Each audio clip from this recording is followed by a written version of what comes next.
Hey, it's MJ from the MJ Morning Show on Q105, 104.7 FM Tampa Bay, and you're listening to the Hoppe Hour with Ryan Hoppe. People often argue over Android versus iPhones, but the real debate should be middle-aged Gen X morning shows versus Hoppe Hour. Guess who wins? We will let you decide. Welcome back to Hoppe Hour with Ryan Hoppe. Yes, now. What? Now. If I hit this button, boom, the whole program's gonna start. Okay, well, hit it. All right.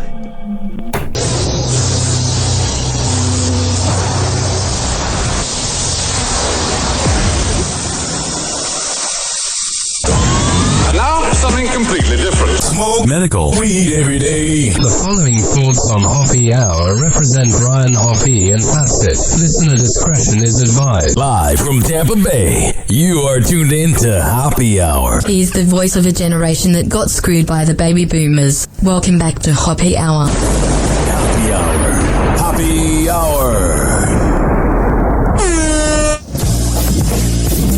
Hoppe Hour starts in 4, 3, 2. Hoppe. This is Hoppe Hour with Hoppe.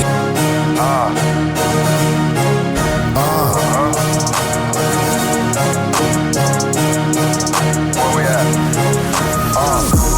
Always going in, never doubt it. Never worry about the dollar. Need a source or trending topic. We the hottest, search about us. Competition microscopic, never copied. I'm a giant rolling weed up, now we flying. H-O-P-P-E. H-O-P-P-E. H-O-P-P-E. You already know Hoppe Hour in your system. This is Hoppe Hour. I am your host, Ryan Hoppe, hanging out with you and you. And don't think I forgot about you for the next hour. So call me, 856-49-HOPPE. That's 856-494-6773. You can tweet at me at Ryan Hoppe Radio, and you can always email me, ryanhopperadio@gmail.com. All right, let's begin with Hoppe's Inbox, only on Hoppe Hour. It's time for Hoppe's Inbox, only on Hoppe Hour with Ryan Hoppe. So, I did kind of a in-the-middle rant about Tony Hinchcliffe. I don't think he's funny. I'm not a fan of him. But I also think when you're hiring a shock comedian, those are the results you're going to get. And we got a comment here on YouTube. Most popular amongst 18 to 34-year-old white guys, bros aren't everyone. Because I said that he's very popular between the ages of 18 to 34. And the guy saying that as if that's some type of dig. Kill Tony Hinchcliffe, has 1.5 million subscribers on YouTube. So I would say he has over 1 million listeners altogether. He has been on Joe Rogan. He has done every single roast. I think he's doing just fine.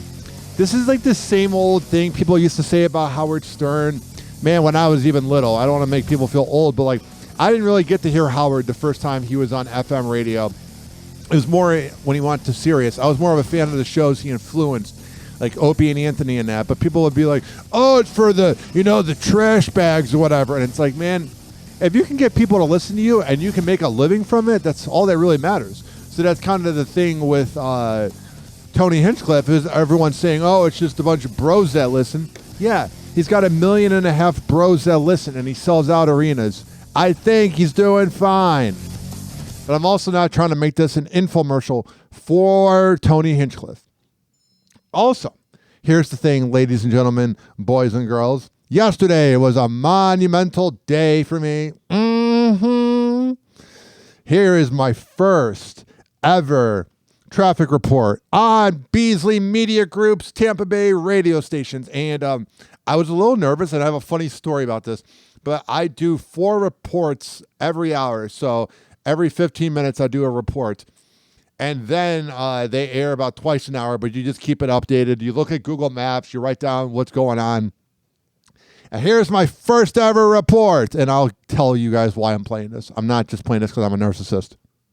Well, maybe just a little bit. Beyond 4th Street North, near the Howard Franklin Bridge, blocking 2 left lanes. And things are looking clear right now on the Courtney Campbell and Gandy Bridge. I'm Ryan Hoppe from the Rubenstein Law 1-800-FL Legal Traffic Center on Q105. I think this part was okay. It sounds a little robotic at first.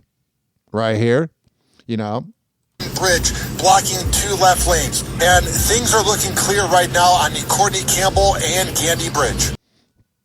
So I'm feeling good about myself. Even in this video, I got my friends cheering me on. It was recorded at the chill room right here. Everyone's going, woohoo! Everyone's going, yay, Hoppe, you did it. Attaboy, Hoppe. Well, here's the funny part. So after that report, I'm feeling good about myself, and I need to really work on having external validation make me happy or not. It's probably my biggest flaw is, I get a hot girlfriend, and then you break up, the road's ending, or, you get this cool job, and then the job's gone. I need to be as happy with myself internally as I am externally. So I'm thinking, man, I got another 11 updates I got to do, but hey, that was good. It went on the air. It sounded good. And this guy busts into the room that I'm recording in. And it was giving me memories of another time that a program director busted in while I was live on air, but that was even a little more rude and was the reason why I left one job.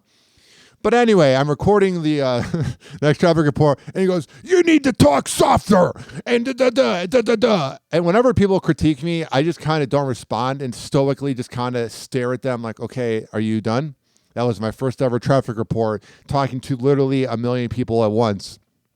I would love to hear your first traffic report. I didn't say that. I'm thinking that. And then the guy walks out and goes, I'm sure you'll be fine. So the rest of the day, I do more conversational traffic reports as you get more quarterback reps.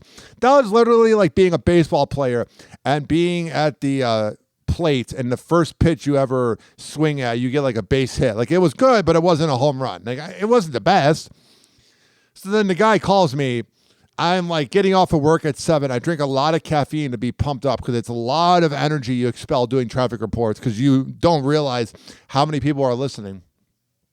And it's almost frightening if you think about it.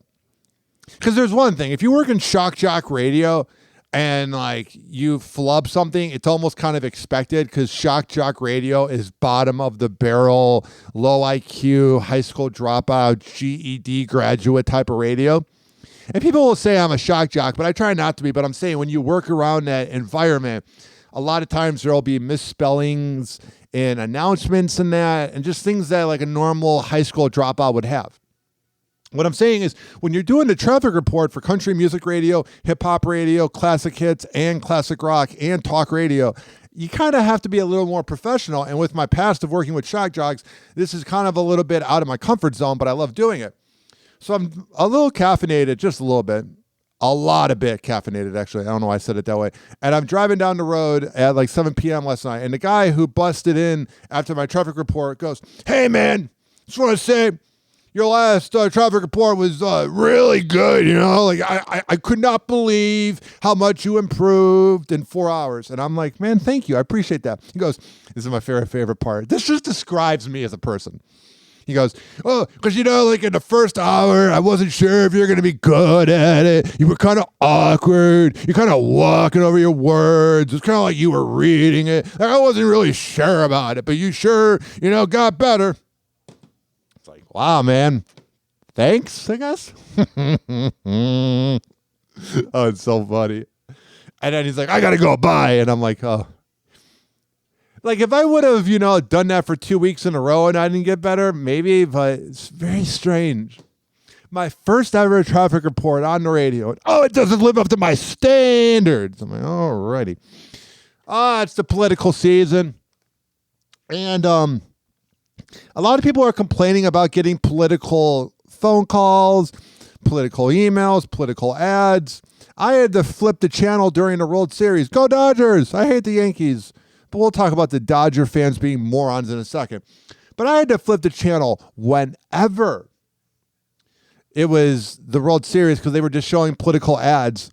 And that doesn't even bother me. You know what bothers me? I'd never heard of this cat. There's this guy, Colin Allred, who is going up against Ted Cruz.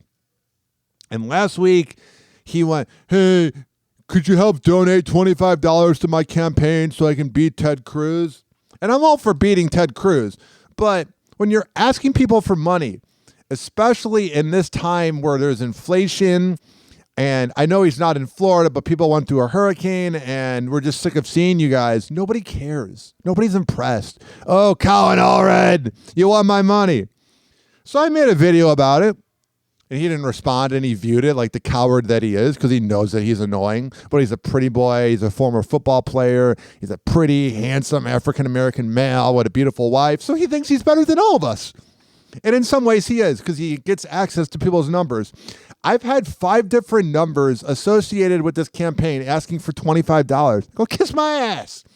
You should be compensating me for me thinking it's an important text message, and I get this asswipe texting me. I'm just going to play a little bit of it. I'm trying not to be too political on Hoppe Hour, but I want to, give Colin Allred his platform to talk. I want him to be able to speak to the millennials, and I also want to just make fun of him. Here is Colin Allred, the guy that keeps blowing up my phone more than a girl has ever blown up my phone or a boss that was mad at me. Here is Colin Allred talking about his campaign on ABC News. A liberal on ABC News? No, that never happens. We met up with, this week, Congressman Colin Allred at a moving screening of a film about women being denied abortions in Texas. That's the thing, is he's all for abortion and women's rights, and I do side with him on that. I just don't want you to blow up my phone.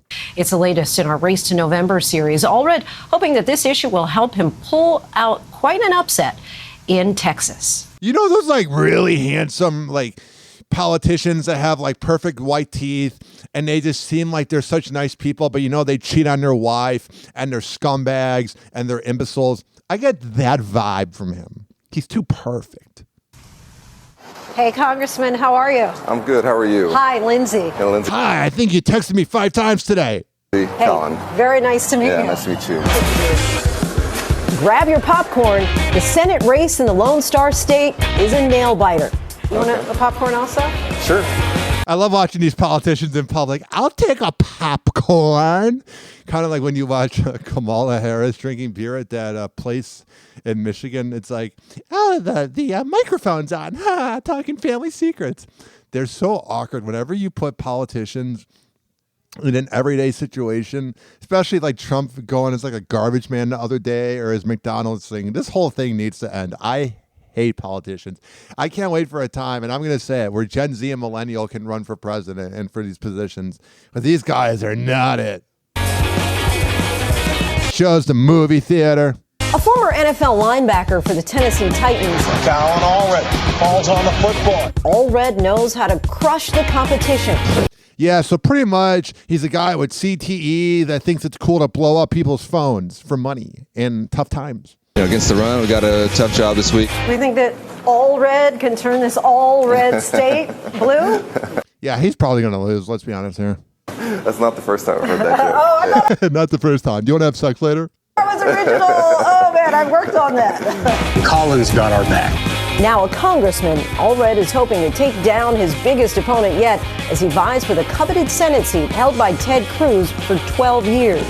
Yeah, in Texas, I don't think you're really going to be taking that. With y'all's help and God's grace, we're going to beat Ted Cruz. I've noticed this political season more than others. I feel like the previous political seasons, there was more, and maybe I'm just romanticizing things and not seeing things clearly, which I can do sometimes. I feel like there was more talk about solutions, especially in the Obama era. It was like, we're going to do this and this, and we're going to do this and this. I don't remember Obama, and I could be wrong, but from what I remember, I don't remember Obama going, we're going to beat Mitt Romney, we're going to beat John McCain. It was all about change. And then Trump, I think, was the one that changed it, that made it more about singling out politicians. What are you going to do for us? It's cool that you want to beat Ted Cruz. I don't like Ted Cruz either. But what are you going to do for us? Maybe we can just grab a seat over here for a moment. Is that all right? They say everything's bigger in Texas. It would certainly be a big upset if you're able to defeat Ted Cruz. What makes you think I can do this? Yeah. I got a pretty smile. I have the guts to blow up people's phones asking for money, so I can do anything I want. Well, I'm a fourth-generation Texan, and I was raised here in Dallas by a single mother. Went to public schools here. I struggled growing up. My mom was a public school teacher. We don't pay our teachers enough. I used to be a Boy Scout, and I would call people over and over asking for $25 for popcorn. I got a scholarship to play football at Baylor, became captain of the team, played in the NFL, became a civil rights lawyer, and ran for Congress in a district that nobody thought we could win in. We've had 12 years of Ted Cruz misrepresenting our state, of him being uniquely responsible for this abortion ban impacting our state. We're going to Cancun when we need him most. That's very accurate. All of this is fine, but you asking for money, you come off desperate. I'm the exact opposite. I've been the most bipartisan Texan in Congress. True Longhorns say here in Texas, there are only two sports, football and spring football. And in these parts, all red is football blue blood royalty. All right. I just wanted the audience to get to know the person that blows up my phone more than an angry ex. And let's go back, ladies and gentlemen, boys and girls. Let's go back to 2016.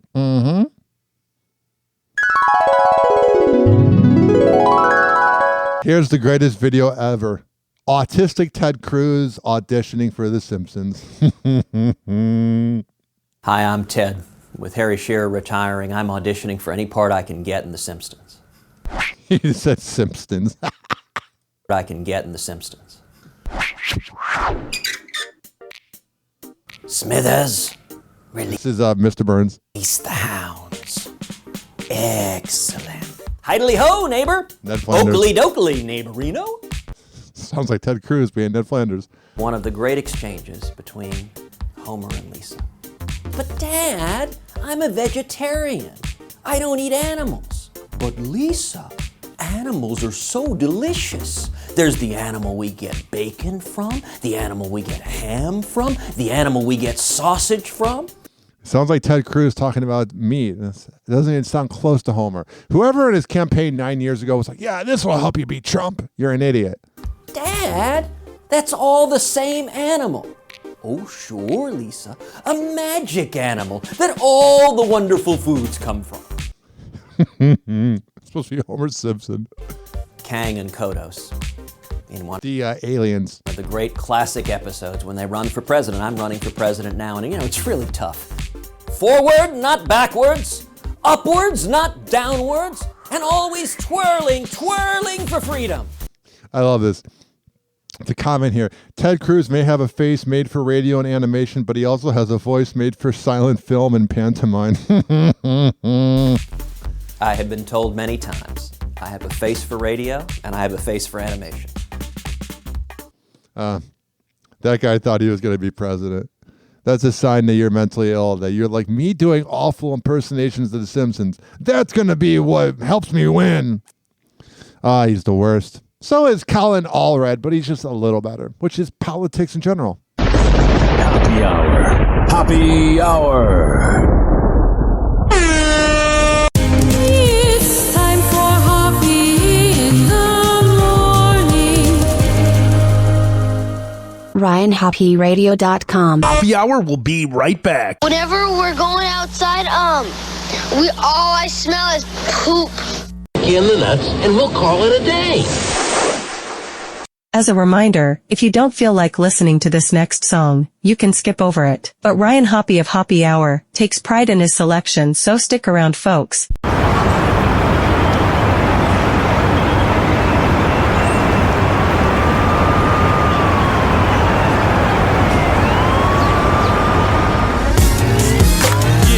Addictive, Street Sweepers Entertainment / Flip Mode. Yours truly, Pat Poose, let's go. All your sweet talk, it don't mean a thing. Let me break it down for you, make it simple and clean. I got a question, not gonna ask twice. Were you chilling with that girl on Saturday night? You tried to play me, acting like a fool. Saw you kissing up another girl, breaking the rules. Have you fun in the game? But when you get home, lady, you'll be packing your things. 'Cause you thought that you had the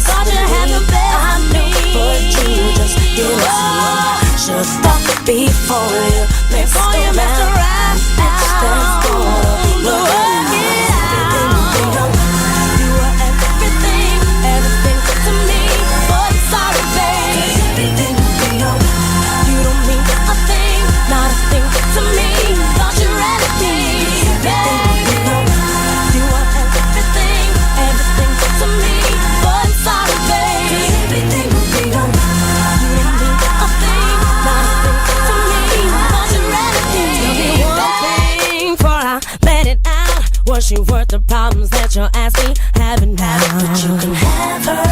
Call her up on the phone, tell her that you're coming over. I don't want you to know. So what you wait for? Get your lies out my face, take it to your other girl, she can deal with the case. So hit it, cause you started the game.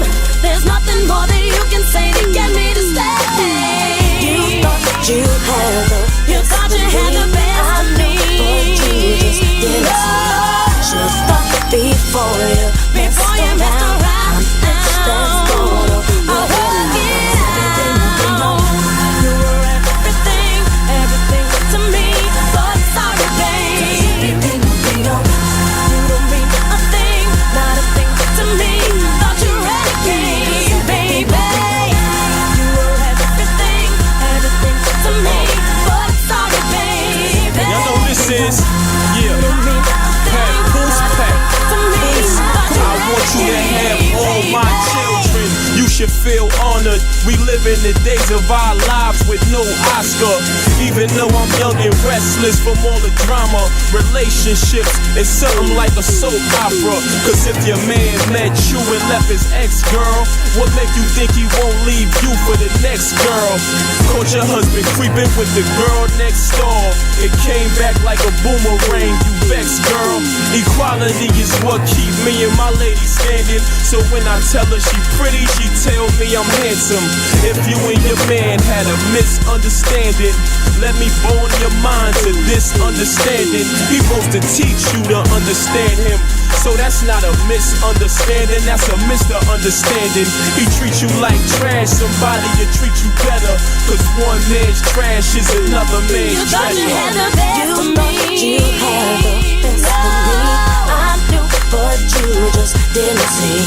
Should've thought before you messed around. I'm bitch that's gonna work it out. To me, but sorry, baby. You don't mean a thing, not a thing to me. Thought you renegade, you want everything, everything to me, but sorry, baby. You don't mean a thing, to me. Thought you renegade,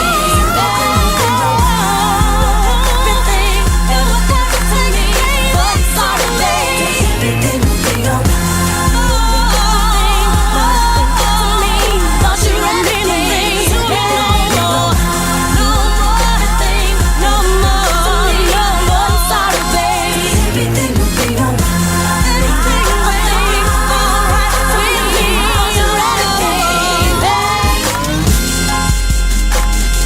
everything to me, but sorry, baby.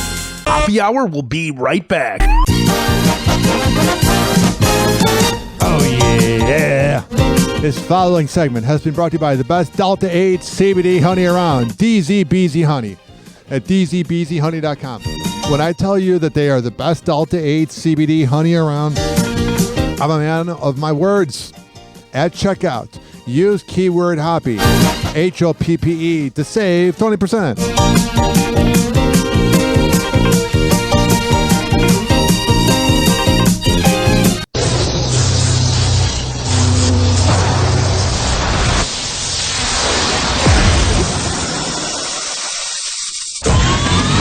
Something completely different. It's time for Hoppe in the morning. Syndicated across the world and heard exclusively on every podcasting platform by searching Hoppe Radio. Welcome back to Hoppe Hour with Ryan Hoppe. Hoppe Hour. Hoppe Hour. Ladies and gentlemen, here it is. The most listened to radio show on the planet. Even the other stations are tuned in too.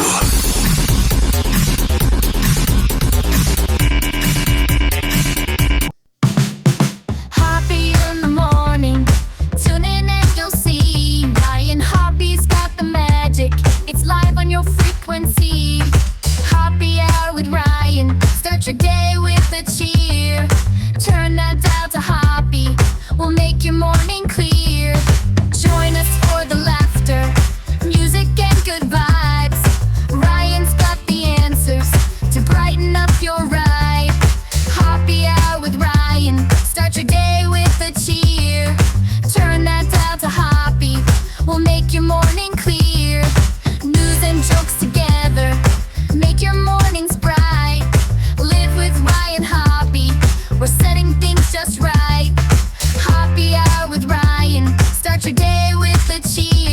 Yeah. Turn that dial to Hoppy.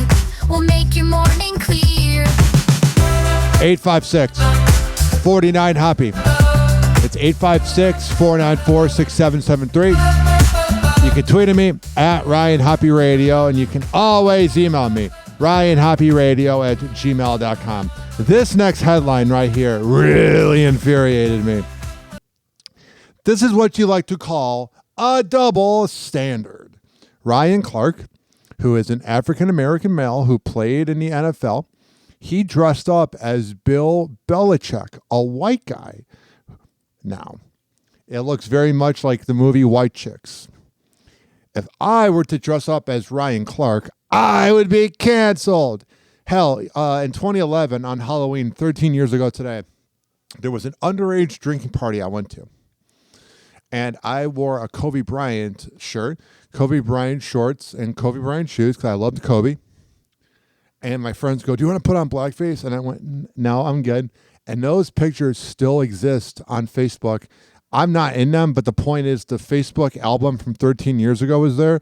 So can you imagine if I would have done it? I don't think I would be here. All right, let's see Ryan Clark dressed up for Halloween. Ryan Clark, again, if anybody else did this. Inside the NFL, you just do your job. And so I'm the only coach on the set today. So what is Bill Belichick going to be? And Bill Belichick loved this outfit so much, it's no longer his Halloween costume, but his all-day outfit. Coach, I must admit, you look clean, Coach. I really like this. I got a good tailor. I like it, Coach. You're looking good too, Coach. I appreciate it. You're going to be RC for the day. Hey, Coach. You want us to switch seats? He looks better than Bill Belichick. We should switch seats, Coach. Let's do that. Coach is going to sit there. I'm going to sit here, so I'm going to pick it up here on 4. And next up, we have Chris Long, or is it Ocho Cinco CS? So it's more of a visual, everybody coming out in their outfit. I just think it's ridiculous that he got away with that. Again, if I did that. Cancel culture. LeBron James' son, Bronny, nepotism James, scored his first bucket in Cleveland. Shot released right here. James. Bronny's going to fire it up. There it is! First NBA basket. I told you he'd score. Welcome home, LeBron James Jr. You'll never believe it. I just got a text from Colin Allred that says, "I'm calling you out, friend. I need you specifically to donate to my campaign against Ted Cruz today. If you can't spare another gift today, that's okay. But if you're open to it at all, give me 30 seconds to explain why this is the great way you can spend $25 today. My campaign is the best shot Democrats have ever had at defeating Ted Cruz. A recent poll had me up by 1. A week later, another poll had me down just 1. This race couldn't be closer. Ted Cruz has super PACs pouring millions, 40 million and counting so far into Texas to support him. I have people like you. If we can raise 3 million by midnight tonight on Halloween, we can win. If we can't raise that, we won't be able to keep up. The main way we raise money is from texts like these, and all I'm asking for is $25. So please, if you don't care about defeating Ted Cruz or flipping Texas blue or protecting the Democratic Senate majority, will you click this Act Blue link and send me just $25? When you chip in $25 along with thousands of other grassroots donors, it gives us what we need to fight back and defeat Ted Cruz. Thank you for being a part of this campaign. Shut the hell up. At least like when Adam Carolla used to make movies and he had grassroots campaigns, you would get like, I don't want to say prizes, but like I got his movie Road Hard and his book Not Taco Bell Material for donating to the movie. I'm not just going to donate money to you just because you want to beat Ted Cruz. Guess what, buddy? You were average in the NFL. Yeah, you made the NFL, blah, blah, blah, cool. And you are an average politician. Any other politician would not be begging money over and over again. You know why that's happening? It's because you know you are going to lose to Ted Cruz. And then there is this.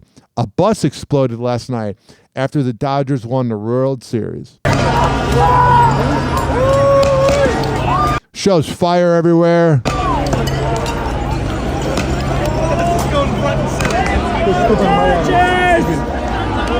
I don't know why people feel like they need to loot. They turned LA into mass chaos, looting, fires, arrests, and more. Very strange. I never got the whole getting mad over sports thing. I used to be that person like when I was, 15, and then I grew out of it. This whole getting mad at sports thing, it's kind of like, I don't know. It's sad because it's pathetic. I don't think the Dodgers even appreciate you doing that. I wanted the Dodgers to beat the Yankees for obvious reasons because I hate the Yankees, and my uncle who died 7 months ago was a Dodger fan, but at the same time, it's like, it's stupid. Let's burn down our city and cost our city money over a team that doesn't care about us. Breaking at 8, we start with the Dodgers winning the World Series. Will Reeve back with more on the dramatic game. Hey, Will. Hello, George. Good morning again, one and all. This game had all the drama and plot twists of a Hollywood script. The Yankees at home needing a win to stay alive in the World Series. They started off hot, back-to-back home runs.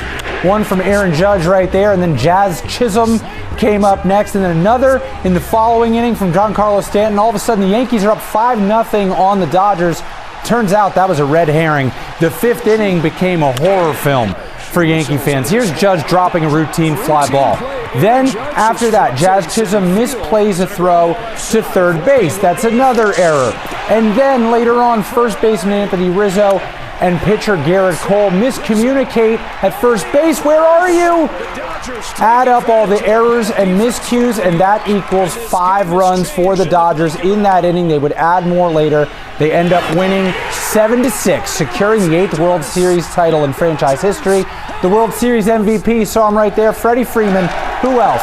Home runs in 4 straight games. And I asked him about his toddler at home, Max, who's battling a rare disease. Freeman told me Max is making progress, and, quote, with him doing well, it makes this a little more sweet. Hell yeah. Here's what A-Rod thought about the Yankees. And we talked about it. We thought this was going back for Game 6. The Yankees got off to a red-hot start. They looked great. Judge with a home run. Chisholm with a home run. It was 3-0 in the first inning. Cole was rocking and rolling. And then came the 5th inning, Derek, which is one of the ugliest innings you'll see in baseball playoff history, where the Yanks just melted down. Yeah, I don't know if I've ever quite seen an inning like this, especially in a World Series or postseason game. Look, the Yankees was off. You got Aaron Judge dropping a ball. And I said 2 years ago on a sports radio show that Aaron Judge chokes when it matters. And I was told, you can't say that.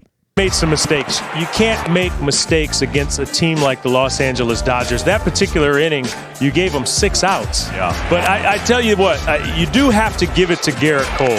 He went out there, he pitched well, he dominated. He was basically out of that inning, and then he didn't cover first base. And then he ended up coming back out. So you give it to him. I think the fans gave him a nice ovation when they came out. They appreciated that he went out there and he battled. But for the Yankees, you just cannot make that many mistakes. Yeah, and that's coming from Alex Rodriguez, so that's got to burn because he was not always the most clutch. What does Martha Stewart think about her new documentary? Whoa! Happy hot topic! Those prosecutors should have been put in a Cuisinart and turned on high. The first billionaire woman in America, we got her. Martha's blistering attack on the prosecutors that helped convict her. She seems like such a bitch. Of insider trading is just one of her shocking revelations in the documentary, but perhaps what's most surprising is Martha's scathing review of her own documentary. I don't want to put up with imperfection. In an interview with the New York Times, she rips into director R.J. Cutler and accusing him of using unflattering shots is just one of the self-made billionaire's many critiques. Man, whenever someone needs to tell you that they are self-made, that means they have nothing else besides their money. You're not a perfect person, Martha. You went to prison. You bragged about cheating on your husband and getting away with it. Of course, there's going to be unflattering moments. Quote, he had 3 cameras on me and he chooses to use the ugliest angle. Just checking to make sure everything has water. She also calls the film's second half a bit lazy and says, those last scenes with me looking like a lonely old lady walking hunched over in the garden? Well, you are an old lady. You're in your 80s. Boy, I told him to get rid of those, and he refused. Despite all that, Martha didn't hate everything, saying, quote, I love the first half of the documentary. That's where we learn about cheating bombshells and yeah, I like the part where it shows that I kind of sleep around. Her first marriage to Andrew Stewart, who she was married to for nearly 30 years. The now 83-year-old confesses that while on their extended honeymoon in Europe, she kissed a stranger while visiting the Duomo Florence Cathedral without her husband. It was a very romantic place, crowded with tourists, and met this very handsome guy. He didn't know I was married. It was neither naughty nor unfaithful. It was just emotional. No, it was unfaithful. 19 years old. And I didn't want to go home. Later on in the marriage, Martha alleges Andrew had quite a few girlfriends. Young women, listen to my advice. If you're married and you think you're happily married and your husband starts to cheat on you, he's a piece of get out of that marriage. But I couldn't do that. Martha admitted she also had an affair, but believed her husband never knew about the infidelity. So she was surprised after Cutler, who interviewed her for the documentary, confirmed Andrew did know about her affair. He did say he knew about it. He did? Yes, you would confess to him. Oh. He says he didn't stray from the marriage until you told him you had already strayed. Oh, that's not true. No, it's probably true. You're a sociopath and you're a liar and you're a terrible person. I don't think. I had a narcissistic loser. Very brief affair with... Oh, it wasn't too long. I only went down on him like 6 times. Very attractive Irish man. He was attractive, unlike my husband. There's nothing. I would never have broken up a marriage for it. You probably should have, you broad. R.J. Cutler has not returned our request for comment about Martha's critiques, but... Why would he? He wants to move on. That insufferable cackling hen. And then there's this. Nicky Jam revokes Donald Trump endorsement after Puerto Rico diss. Oh no, not Nicky Jam. Nunca en mi vida pensé que un mes después iba a venir un comediante a criticar. A comedian was going to come and criticize my country. A mi país y hablar and speak badly of my country. There's literally a floating island of garbage in the middle of the ocean right now. Yeah. I think it's called Puerto Rico. Y por ende, renuncio a cualquier apoyo a Donald Trump. The fallout from Donald Trump's campaign rally shows no sign of stopping as more stars speak out against Tony Hinchcliffe's racist routine. Tony Hinchcliffe. Oh, here is the grumpy Aubrey Huff. Oh, shut up. Tony Hinchcliffe, go yourself. And yes, the Wall Street Journal can quote me on that. La razón por la cual yo apoyé a Donald Trump era porque yo pensé que era lo mejor para la economía. So Nicky Jam doesn't like it, and he's speaking a bunch of Spanish. I care. Here's some Travis Kelce news. Taylor Swift's dad reveals how he really feels about her boyfriend Travis Kelce. On a recent flight following his daughter's Eras Tour shows in New Orleans, Scott Swift, who shares Taylor and her brother Austin with ex Andrea Swift, didn't hold back when it came to sharing how much he loves Taylor's boyfriend of over a year. Are you going to love when you find out that he's been cheating on her? According to his seatmate, on an October 29th TikTok about her experience sitting next to Scott, his seatmate recounts the moment in a video, saying, "He did talk about how much he loves Travis for her, which was super cute. I did not ask anything about Travis. He was just raving about his daughter and raving about her success and how..." You know how Travis's mom said that she didn't really know Taylor that well? I think the same could be said for Taylor's dad about Travis. Proud he was of every aspect of her life. The woman who didn't attend the Eras Tour and doesn't consider herself to be a Swiftie added that Travis stands out to Taylor's father in comparison to her past romantic interests. Continuing, he did say that out of all of her boyfriends over the past 12 years, Travis has made the biggest impact and that Travis has a phenomenal family. Oh, that's good. I'm glad he won him over. And then there's this. They like, well, what do you know about? Oh, it's Niecy Nash. She was in Reno 911, and there was this TV show that was on for 3 episodes called Do Not Disturb. It was in 2008. It was about a hotel. It was Niecy Nash and Jerry O'Connell, and you can't find the show anywhere online. And I had such a crush on Niecy Nash, and when I found out she was lesbian, I was like, no. Well, she made a movie with Travis. They like, well, what do you know about his relationship? Exactly. You know it. You know how it goes. I'm like, man, get off that man business. Travis Kelce and Taylor Swift's relationship is going strong, according to the NFL Pro. On the latest episode of his and brother Jason's New Heights podcast, the Kansas City Chiefs tight end dropped a brief romance update. He addressed the topic while talking with his grotesquerie co-star Niecy Nash-Betts, who was the brother's guest on the episode. She revealed that people have been reaching out to her to inquire about Travis's personal life since working together. Let me tell you about people who text me about Travis. They all started off saying, we're watching the thing. Is he the killer? Yeah. Just to get you on the line texting them. Yeah. And then they're like, well, Oh, Niecy's so pretty. what do you know about his relationship? Exactly. You know it. You know how it goes. I'm like, man, get off that man business. This New Heights podcast is really getting better. I'm a vault. I don't say nothing. You're a real nothing one. out of me. You're a real one. That's too funny. Y'all just being nosy. Don't ask me nothing. That's when the NFL Pro thanked Niecy for being a good friend and always having his back. I appreciate you always. And every time someone that has a mic in front of you always asks you something like that, thank you for always showing love. You know it's real.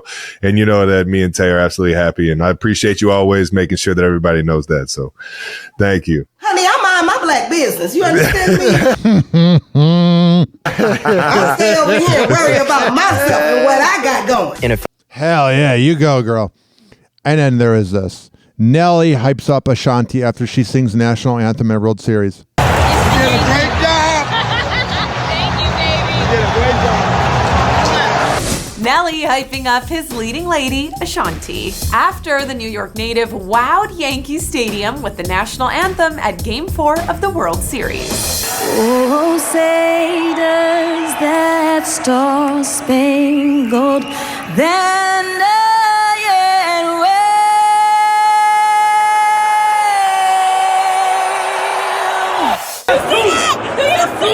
Before the Yankees took on the Dodgers, Ashanti knocked it out of the park. For the land of the free. Oh, sure. Sing it, girlfriend. In the home of the brave. So she did a good job. And then there's this. Conjoined twins Abby and Brittany Hensel are sharing an important message with their fans.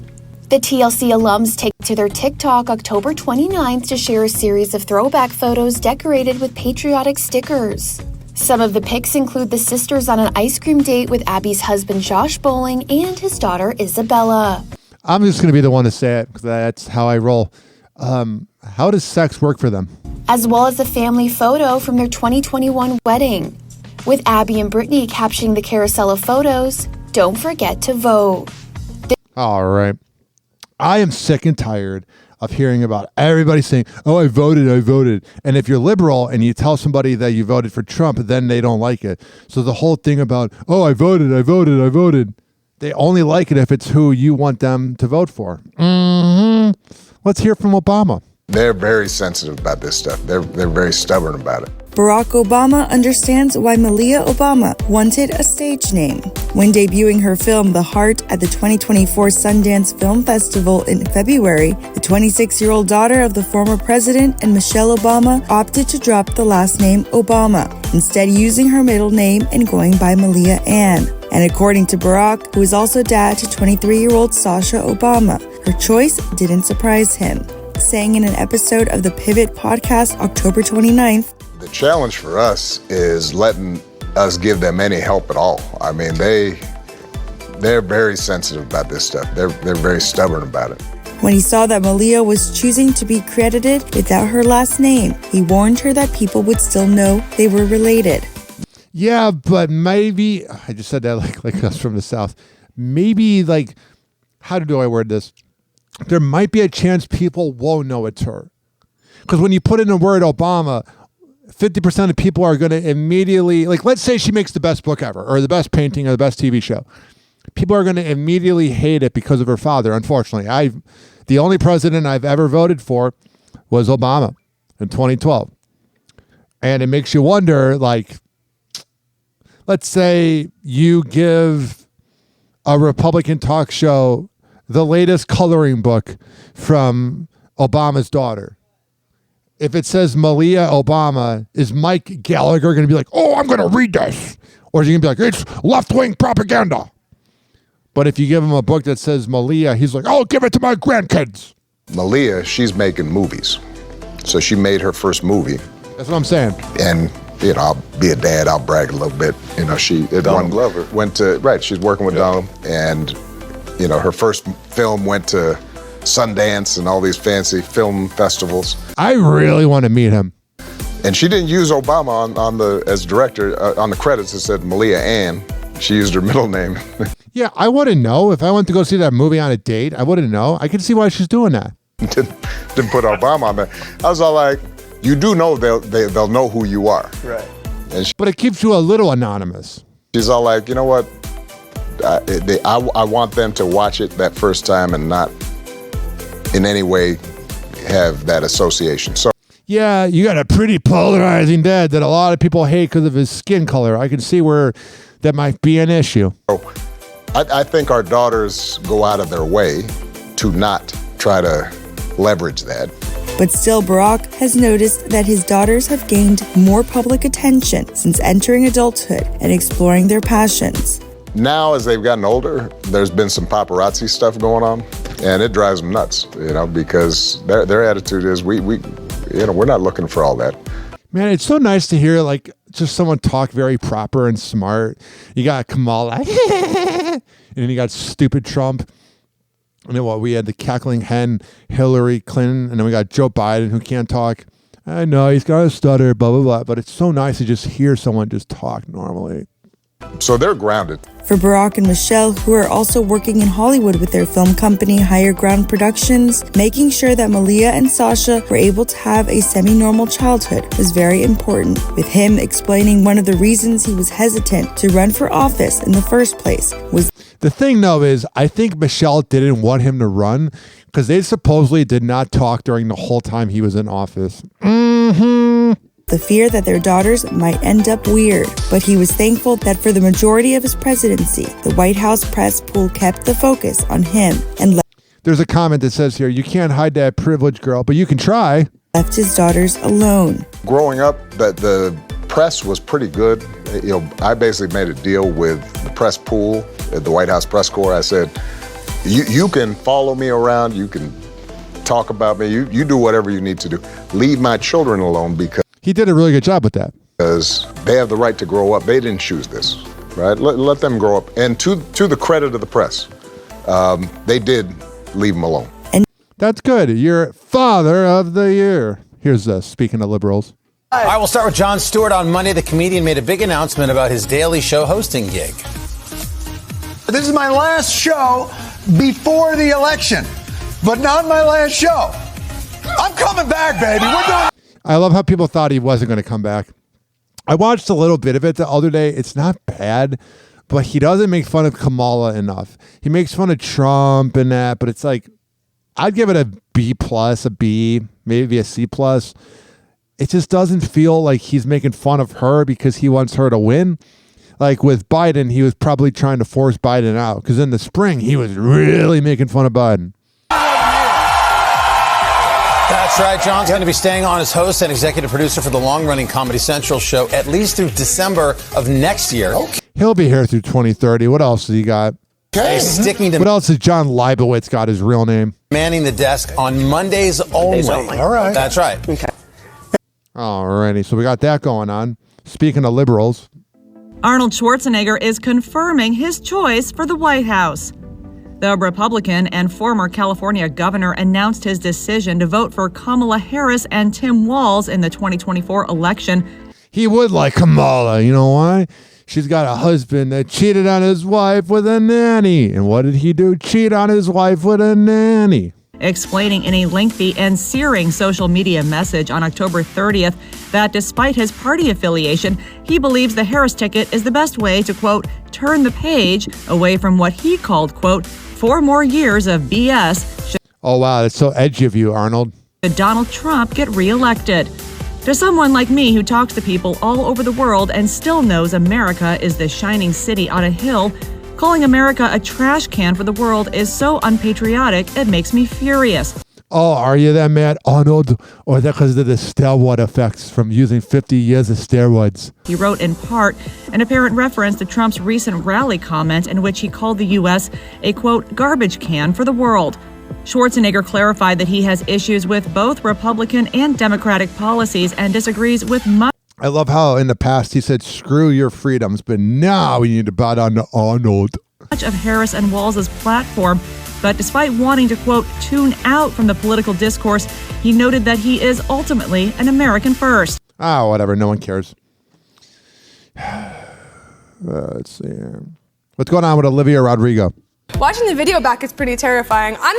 Show must go on. That's showbiz, baby. Olivia Rodrigo is having a little deja vu. The singer recently reflects on the moment she fell through the stage in Melbourne, Australia, during her Guts World Tour, telling Jimmy Fallon on The Tonight Show October 29th. It was really scary, yeah. What did it feel like? Watching the video back is pretty terrifying. Show must go on. That's showbiz, baby. Hell yeah, baby. Remaining optimistic about the accident, Olivia said the fall was in fact a beautiful thing, after her brief trip to the hospital had a silver lining. It was actually kind of a beautiful thing, and I'm really happy it happened in hindsight. So I'd just been to the Philippines. That was my next stop, Australia, after the Philippines. And I was thinking about my family and my heritage and my relatives. Of course. And I fell and I was like all shaken up, and I went to the hospital after. Nothing happened, but they just wanted to make sure I didn't have a concussion. And randomly, the nurse was a Filipino man with the same name as my grandpa, who just passed away a few months ago. And so I was like, wow, that was him looking out for me, making sure I didn't get hurt. And so I'm really happy it happened. I think No, it's a coincidence. I'm not trying to be like dark, but Your grandfather absolutely was. I'm Jimmy Fallon. I want to have sex with you. Disney Channel alum was performing in Melbourne on October 14th and running across the stage when she fell into a hole left open in the middle of the stage. That sucked. And then there is this. Megan Thee Stallion is taking legal action. The rapper, whose real name is Megan Pete, accuses a content creator of cyberstalking, intentionally inflicting emotional distress, spreading deepfake pornography, and invasion of privacy in a lawsuit obtained by E! News. There's a lot of gullible people out there. I saw one of my old classmates shared that fake thing that was like, The Office is coming back to Peacock, and it was the most fake looking thing. So my point is, I can see people falling for fake AI porn. In the October 30th filing, Megan alleges that blogger Milagro Grams, whose real name is Milagro Elizabeth Cooper, spread false statements, including sharing a deepfake pornographic video on behalf of her ex, Tory Lanez. Tory, whose real name is Daystar Peterson, was sentenced in August to 10 years in prison, after a jury found him guilty on 3 felony counts relating to his 2020 shooting of Megan. Yeah, that was a very dumb decision on his part. He was in the song What's Poppin' remix with Jack Harlow. He had all these songs. He was up and coming. And then he's like, I got to shoot a woman in the foot. That's going to end well for the man. In the new docs, Megan claims the blogger encouraged her followers to view a, quote, doctored, artificially created video of Ms. Pete purportedly engaged in sexual acts without Ms. Pete's knowledge or consent. Yeah, I don't think she would give consent to the AI. By sharing the post on her ex account. The Grammy winner also alleges in the lawsuit that Milagro cast doubt on her, quote, mental status and consistently bullied Megan by calling her names, quote, characterizing her as an angry black woman and a lying ass hoe. What is it, Don Imus from The Dead? During her online live streams. Megan also accuses Milagro of falsely claiming that Tory did not shoot her, quote, even after a unanimous jury of Mr. Peterson's peers decided otherwise. This is just an online troll, and we all know they are losers. And then there's this. Is it true Donald Trump tried to give you money to endorse him one time? I got a call, but they wanted me to, Sunday. Oh, they wanted you to come yesterday. Madison Square Garden? This week. Yeah. They wanted you to because they wanted you to perform Mini Men. They wanted you to perform Mini Men at the RNC too, right? Yeah, and they still offered me $3 million. To perform? At the RNC or this past Sunday? Huh? This past Sunday. At $3 million. Mm-hmm. Everything Charlemagne says, I feel like he's trying to get into a fight. And then they offered you money for the Republican National Convention too, right? Mm-hmm. He turned it down? How much was that? Yeah, I didn't even go far back. I wasn't talking to them about that kind of stuff. 'Cause I'm afraid of politics. 50 Cent is steering clear of politics. The rapper claimed in an interview with The Breakfast Club that he turned down $3 million from Donald Trump's campaign to perform at the former president's controversial Madison Square Garden rally last Sunday. additionally claiming that he was also asked to perform at the Republican National Convention over the summer, though he did not disclose that alleged figure. Is it true Donald Trump tried to give you money to endorse him one time? I got a call, but they wanted me to, Sunday. All right, we've already heard that. And then there is this, unfortunately. It doesn't matter what your professional credentials are. You're going down, baby. Matthew Perry's stepfather, Keith Morrison, is seeking justice for the Friends star's untimely death. 1 year after Matthew's unexpected death due to the acute effects of ketamine, his stepfather, Keith, addresses I love how it's just ketamine and not everything else that was in his body. the upcoming trials of those accused of supplying him with the drugs in an exclusive interview with today's Savannah Guthrie, October 28th. What I'm hoping, and I think the agencies that got involved in this are hoping, that people who have put themselves in the business of supplying people with the drugs that'll kill them, that they are now on notice. Okay, I'm not trying to be a dick, but what about the people that supplied themselves and gave it to themselves? Doesn't matter what your professional credentials are, you're going down, baby. During the interview, Matthew's mom, Suzanne Morrison, also speaks out about the charges that have been made in the case. What do you think about the fact that there has been some accountability there? I'm thrilled. I'm thrilled. Keith, who also sat down with Matthew's sisters, Caitlin, Emily, and Madeline Morrison, shared his concerns over the 54-year-old's decision to use ketamine for his treatment. We didn't know how much of it he was taking. When he passed, did you think he's sober? He's still on his path? It appeared to us as if he was. Not to you? It certainly seemed like it to me. Well, you're the stepfather. What do you know? And let's end with this. Charles Barkley talking about that awful Dwayne Wade statue. We welcome you to the show. Ernie Johnson, Shaquille O'Neal, Kenny the Jet Smith, Charles Barkley, and in one of the weirdest coincidences of all time. What's that? We've all dressed as Dwayne Wade for Halloween. Isn't that amazing? Are you saying that the thing doesn't look? Yeah, That I'm looks saying, like him. that does not look like him. It looks like an animated. That does not. We look as much like D as the statue does. I'm gonna make him pull a statue down and do another one. Let's hope they do. No, that guy did a great job on the statue. No, man. That's the other one that was bad. The Cristiano Ronaldo. I remember that one. Yeah, that was different. Okay, that don't look like. No. Social media been buzzing the last few days ever since this, but obviously a great honor for D Wade. It's a great honor, but they got to take that thing down. No, it was animated. No, not animated. If you made an animated face and then they made a bronze statue, if you made an ugly statue, that's what it would look like. That thing's awful. It's not awful. Look, he's making an animated face. Yeah. It's a moment. That was after he saw the statue right there. That's the face he made after he saw that. One of the best reactions I saw was that, look, if you showed that to 1,000 people and didn't say who just got a statue, would you ever say, oh yeah, that's Dwayne Wade? I would have said Dwayne Wade making an animated face. Hey, you know what? hey, Kenny, the statue was so bad they had to put all his stats behind it so you know who it was. Stop it. That guy, hey, shout out to the statue maker, man. Yeah, shout out to the statue maker. You put all that time in it, y'all gonna kill him. Get your education next time. You're not good at your first job. Tick-tock, clock's a joker playing cruel pranks. Hoppe's hour almost done, feels like robbery in banks. Ryan Hoppe on the mic, dropping wisdom then streams. Syndicated sorrow, now it's time to shatter dreams. Oh, the Hoppe hour is coming to a close. Radio waves fading like a wilting rose. Laughter and joy dissolving in the air, but we'll keep the rhythm. Oh, life's just so unfair.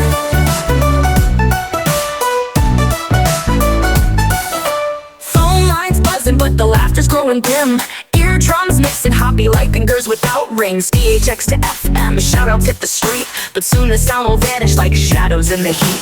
Oh, the Hoppe hour is coming to a close. Radio waves fading like a wilting rose. Laughter and joy dissolving in the air, but we'll keep the rhythm. Oh, life's just so unfair.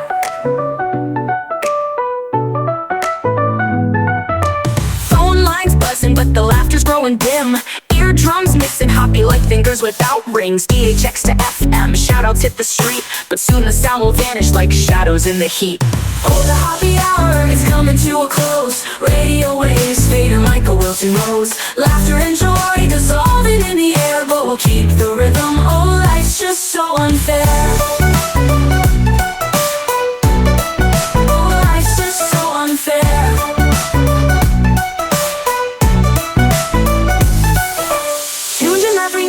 like clockwork to a show. And now it's time to face the silence like a TV on snow. Ryan Hoppe held the mic with humor so divine. The void left in our hearts wider than a canyon line.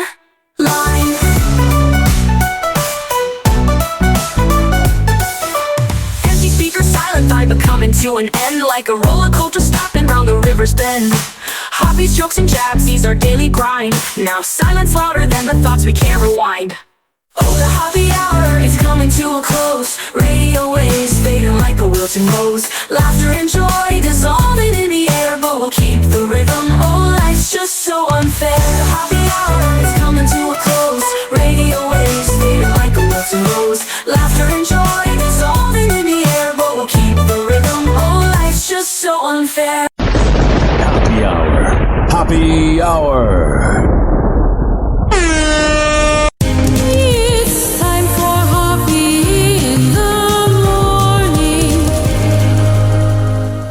RyanHoppeRadio.com. And like that, he's gone. Whenever we're going outside, all I smell is poop. I'll kick you in the nuts and we'll call it a day. Hoppe Hour is now over.